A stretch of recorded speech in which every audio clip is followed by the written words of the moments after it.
आप की अदालतमध्ये विरोधी पक्षाचे नेते अधिरंजन चौधरींवर आरोप आहे की हे बेजबाबदार आहेत। अधिरंजनजी, तुम्ही लीडर ऑफ दी ऑपोजिशन आहात, खूप जबाबदारीचं पद आहे। ते पद आहे ज्यावर एक जमान्यामध्ये प्रणव मुखर्जी बसत होते। आता लोक म्हणतात की जेव्हा जबाबदारीने दादा बोलत होते तेवढ्याच गैरजबाबदारीने हे दादा बोलत आहेत।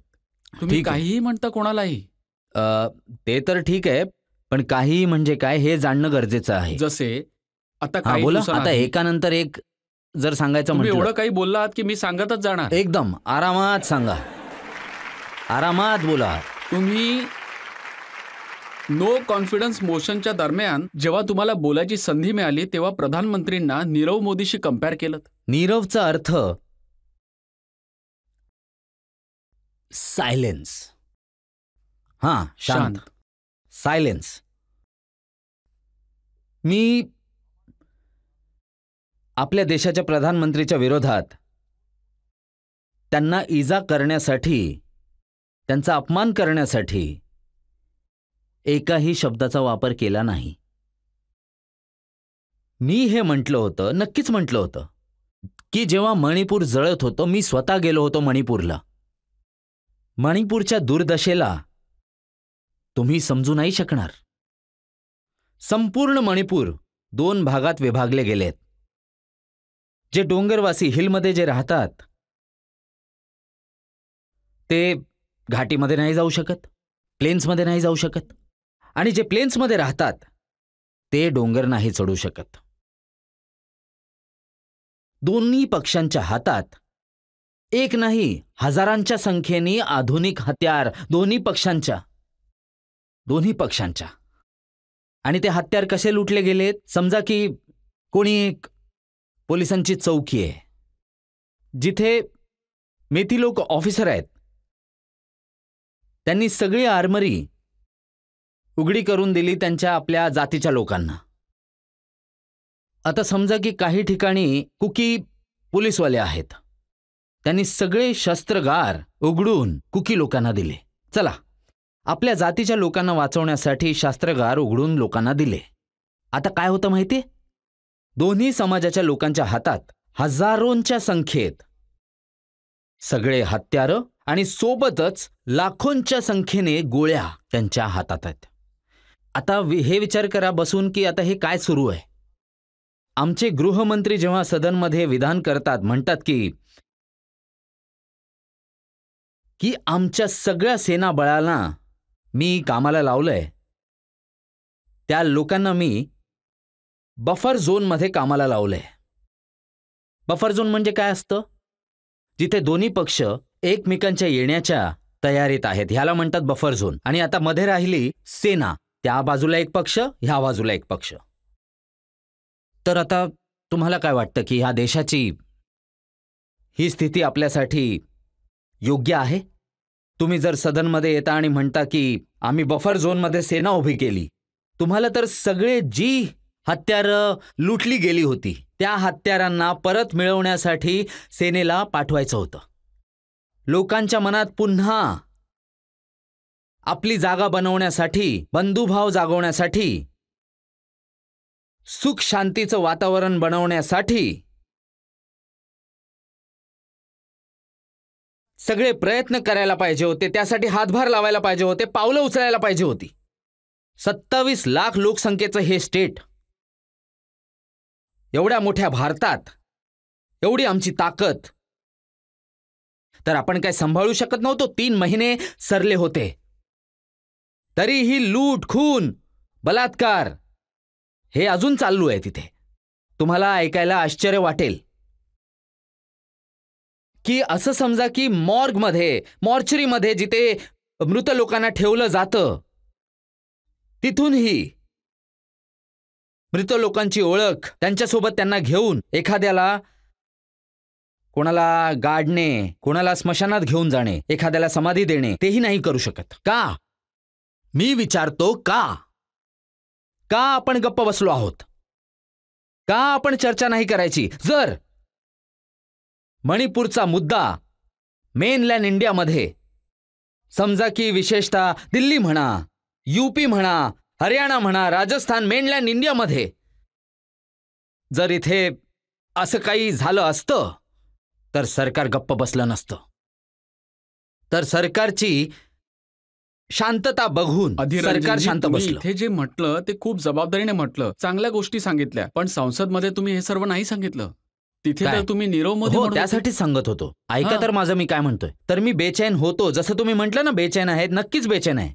आणि मी अधीरतेने वाट बघत होतो की देशाच्या सगळ्यात मोठ्या प्रमुख प्रधानमंत्रींनी यावं सदनमध्ये, आणि सदन सुरू होताच त्यांनी मुद्दा मांडावा, मणिपूरवर चर्चा सुरू केली पाहिजे. सोडा हे, ज्या दिवशी चर्चा सुरू झाली तेव्हा मी म्हटलं की प्रधानमंत्रीजी, हे बघा, सदनमध्ये येण्यासाठी तुमच्या विरोधात आम्हाला अविश्वास प्रस्ताव आणावा लागेल. मी म्हटलं, नक्कीच म्हटलं, ऑन रेकॉर्ड म्हटलं मी हे पहा, कधी आपल्या शास्त्रामध्ये म्हटलंय महाभारताचं युद्ध झालं होतं आणि त्याच्या आधी द्रौपदीचे वस्त्रहरण झाले होते. कारण राजा धृतराष्ट्र राजा आंधळा होता, त्याला म्हणत होतो आंधळा राजा, आणि द्रौपदीचं वस्त्रहरण झालं होतं त्यावेळी. आजही आपल्या घरातल्या द्रौपदींचं वस्त्रहरण होतंय, तर अंतर काय आहे? हस्तिनापूरमध्ये आणि मणिपूरमध्ये अंतर काय राहिलं? तिथेही राजा आंधळा होता, कदाचित तिथेही राजा आंधळा आहे. तर ह्यात माझं काय चुकलं? नंबर 1, ऑन रेकॉर्ड्सवर सगळं तुम्ही बघाल, सगळे बघून घ्या तुम्ही. तर अमित शहानी म्हटलं आहे की प्रधानमंत्रीचा असा अपमान सहन करू शकत नाही.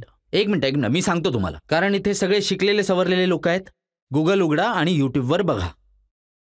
दुसरा मुद्दा मी सांगितला की खूप वर्ष झालेत, नीरव मोदी आपल्या देशातून बँकेतून पैसे लुटून, खजिना लुटून 15,000 करोड रुपयांपेक्षा जास्त पैसे घेऊन परदेशात गेला. तुमची एवढी ताकदवर सरकार थांबू नाही शकली, त्याला ताब्यात नाही घेऊ शकली. तो फेरफटका मारतोय बाहेरच्या सगळ्या देशांच्या समुद्रकिनाऱ्यावर. मला तर माहिती आहे की नीरव मोदी पळून गेला आहे, पण मला वाटतं की तुम्ही पण विचार करा की आजही आपल्या देशात कोणी नीरव मोदी आहे. कारण ही गोष्ट सांगण्यासाठी मला हतबल केलं आहे. हतबल मी सांगत होतो, मी नेहमी सांगितलंय, नरेंद्रचा अर्थ काय होतो? नरेंद्रचा अर्थ होतो किंग ऑफ ह्युमन बीइंग, मनुष्यांचा राजा. तर मनुष्यांचा जो राजा असतो, तर प्रजेचे जेव्हा हाल होत असतात तर राजा का गप्प राहतो हे बोलण्याचा प्रयत्न करत होतो, बोलू दिलं नव्हतं मला. तर त्यावेळेस मी म्हटलं की नीरव मोदी तर पळून गेले, पण नरेंद्र मोदीजी तुम्ही सांगा, तुम्ही नीरव मोदी का बनलात? का असे शांत बसला आहात? सांगा. ह्यात जर काही चूक आहे तर मला आत्ताच्या आत्ता ह्या क्षणी इथे फाशी देऊन टाका. तुम्ही उघडून बघा, तुम्ही सगळे रेकॉर्ड्स चेक करा.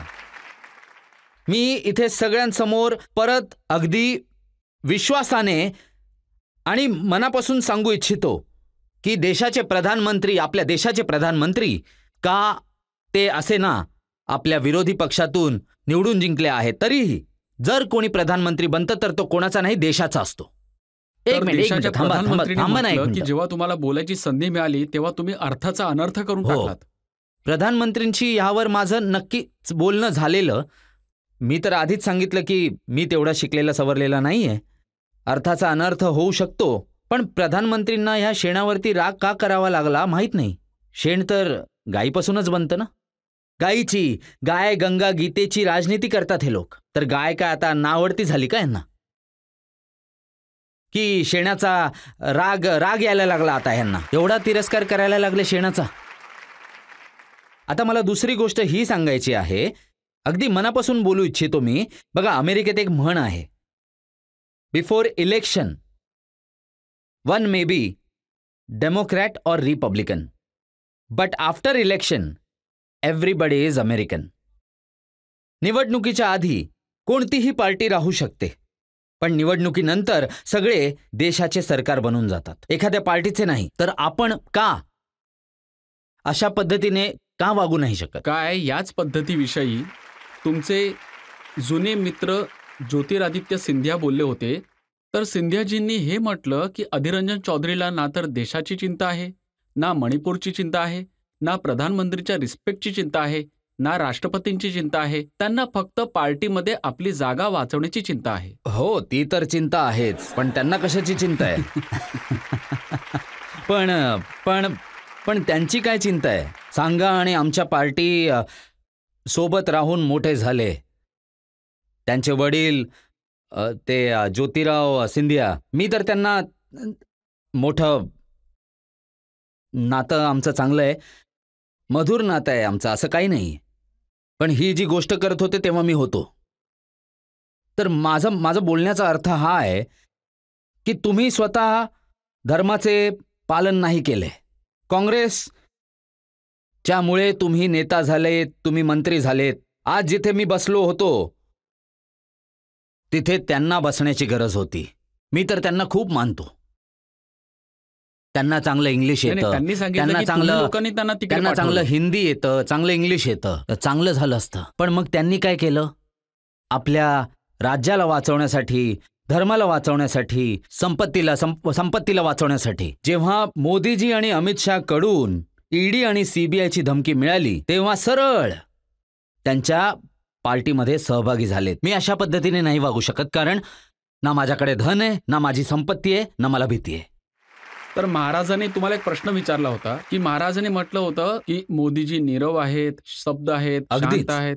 पण जेव्हा मणिपूरमध्ये 123 लोक मेले होते, खूप दिवसात कर्फ्यू लागला होता, भयंकर हिंसा झाली होती, मनमोहन सिंग प्रधानमंत्री झाले होते, तुम्ही काँग्रेस पार्टीमध्ये होतात, तुम्ही मनमोहन सिंगला तर कधीच सांगितलं नाही की तुम्ही मौनी बाबा झालात. मी एक आकडा सादर करतो तुमच्या समोर. 10 वर्षात प्रधानमंत्री, ज्यांना म्हणतात की मौन मनमोहन, त्यांनी 70 वेळा भाषण दिले. 70 वेळा. मी परत सांगतोय, 10 वर्षात त्यांनी 70 वेळा भाषण दिले सदनमध्ये.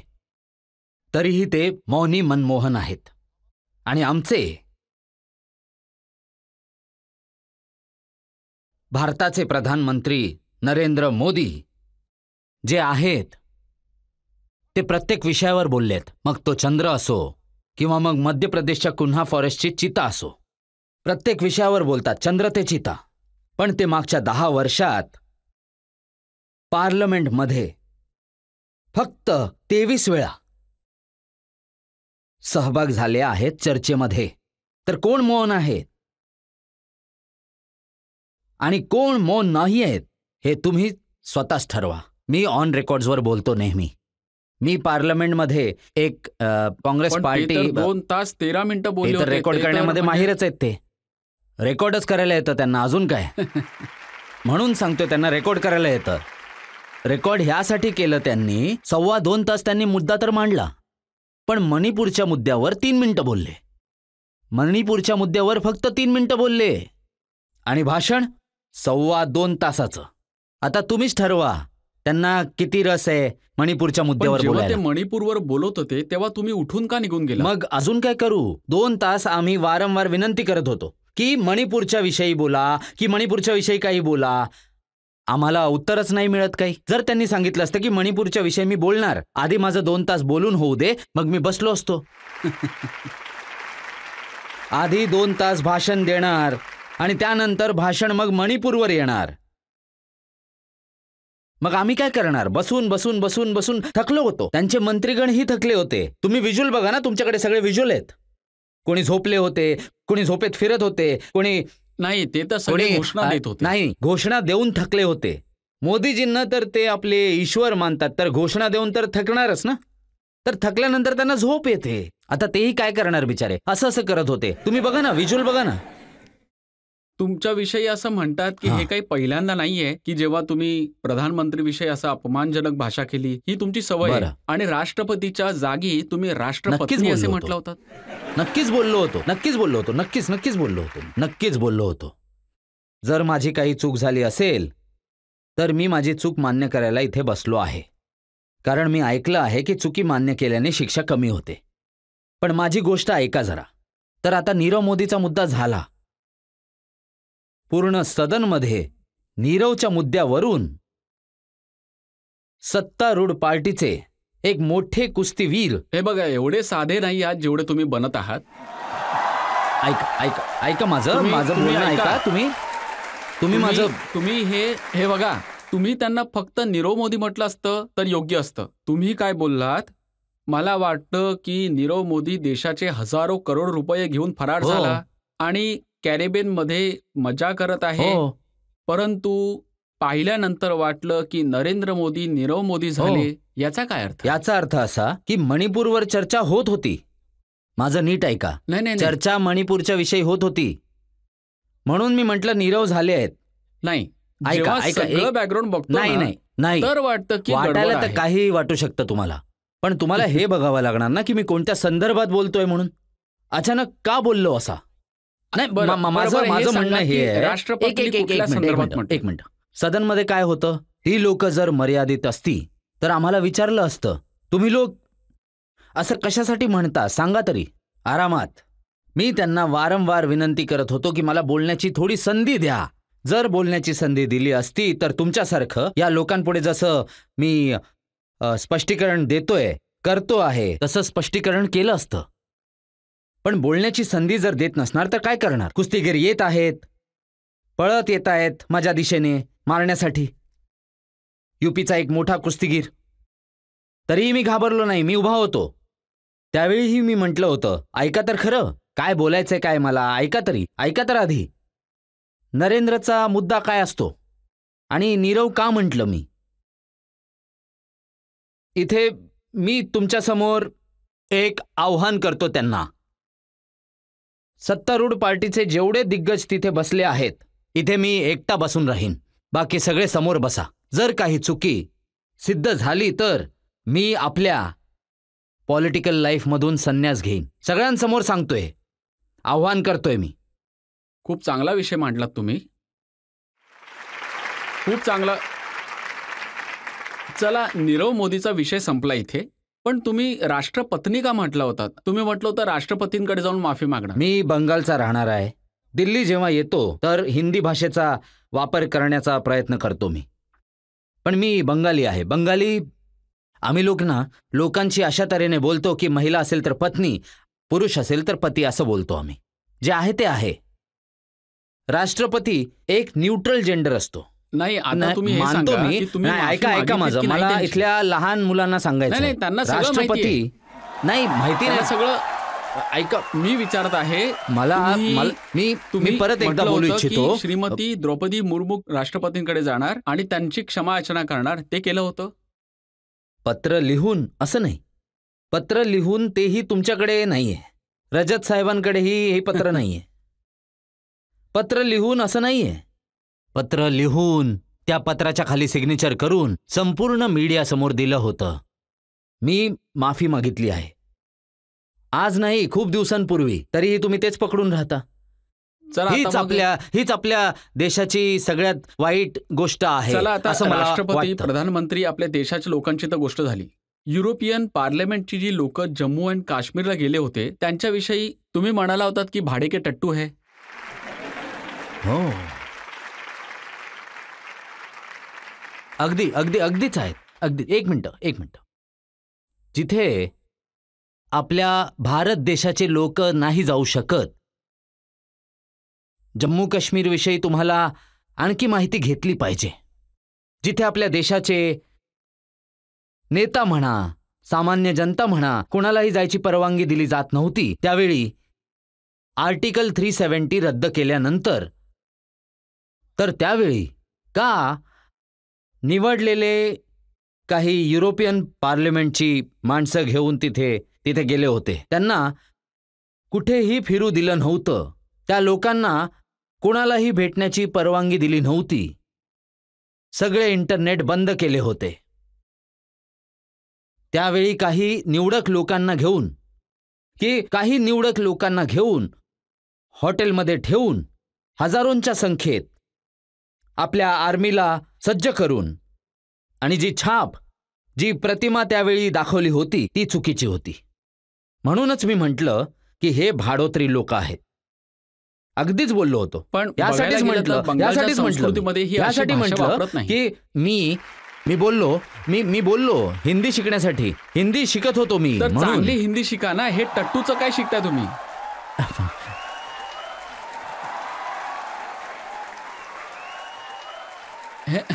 हिंदीमध्ये अजून खूप चांगले चांगले शब्द आहेत. शिकण्याचा प्रयत्न तर केलाच ना. आता हिंदी भाषा एका दिवसात तर शिकता येत नाही. जसं की आता तुम्हीच बघा ना, तुम्ही एवढं चांगली हिंदी भाषा बोलता तरी तुम्हाला नीरवच्या विषयी माहित नाही. मला चांगल्या प्रकारे माहित होतं. हा, मग का तर्क करत होतात? तुम्ही एवढे मोठे ज्ञानी आहात हिंदीमध्ये, मग नीरव विषय का माहित मीच नाही? तुम्हाला सांगितलं होतं नीरवचा अर्थ शांती. नाही, नीरवचा अर्थ चुप्पी. चुप राहणं म्हणजे नीरव. नीरवचा अर्थ हे पहा, सायलेन्स.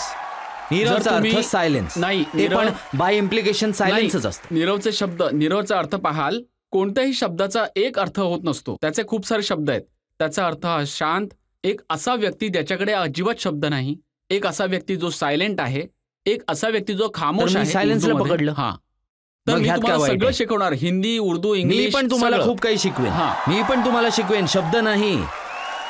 मी जेवढं शिकलो आहे ना, मी जेवढं शिकलो आहे. यावर खूप बोलणं झालं. मी आणखी एका गोष्टीची आठवण करून देऊ इच्छितो. बीजेपीचे एका स्पोक्स पर्सनचं म्हणणं ऐकत होतो. ते म्हणत होते आणि त्यांनी एक व्हिडिओ चालवून दाखवला. त्यांनी सांगितलं की ही त्यांची सवय आहे कुठल्या ना कुठल्या अशा विषयावर बोलायची. मणिपूरवर बोलताना तुम्ही म्हटलं की हा ग्लोबल इश्यू बनला आहे. हो, अगदीच. अच्छा, ग्लोबल इश्यू जर नसता बनला, युरोपियन पार्लिमेंटमध्ये मणिपूरच्या मुद्द्याला घेऊन प्रस्ताव पारित का होतो सांगा बरं तुम्ही. न्यूयॉर्क टाइम अमेरिकामध्ये फर्स्ट पेजवर का मणिपूरची बातमी आली होती सांगा तुम्ही. जेव्हा आपल्या देशाचे प्रधानमंत्री युरोपला गेले होते, फ्रान्समध्ये, एक मोठा पुरस्कार घेण्यासाठी त्यांचा सत्कार केला गेला होता एक खूप मोठ्या पुरस्काराने.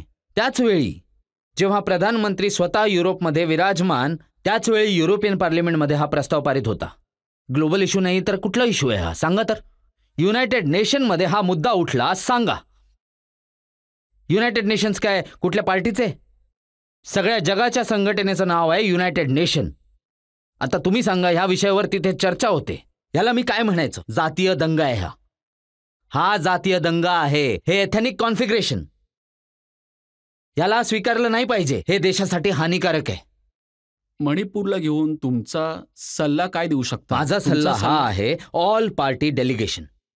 मग काँग्रेस असो, बीजेपी असो, DMK असो, ज्या ज्या पार्टी आहेत भारतात, सगळ्या पार्टींचे डेलिगेशन्स प्रधानमंत्रींच्या नेतृत्वात, चला आपण पीस आणू मणिपूरमध्ये.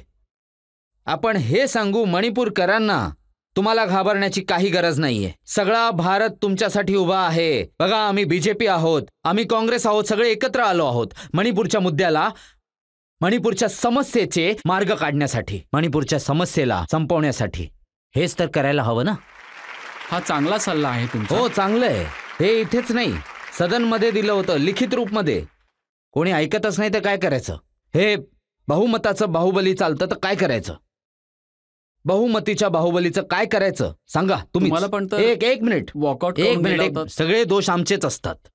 तुम्हाला एक गोष्ट माहिती आहे का? सदनच्या आतमध्ये आमच्या पार्टीच्या नेत्यांना, मग जवाहरलाल नेहरू असो, मग इंदिराजी असो, मग राजीवजी असो, कशा पद्धतीने शिवीगाळ केली जाते कधी जाणून घेण्याचा प्रयत्न केलाय? कधी प्रयत्न केलाय का जाणून घेण्याचा? मी सांगतो, नेहमी माझ्या बाजूला बसलेली असते सोनिया गांधीजी. प्रत्येक वेळी इटली इटली इटली म्हणत असते. का? इटलीमध्ये जन्म घेणे चुकीचं आहे, अपराध आहे का? तुम्ही एका बाजूला म्हणता वासुदेव कुटुंबकम, सगळं विश्वच आमचं नातलग आहे असं म्हणता तुम्ही. आपल्या गीताचा श्लोक आहे वासुदेव कुटुंबकम.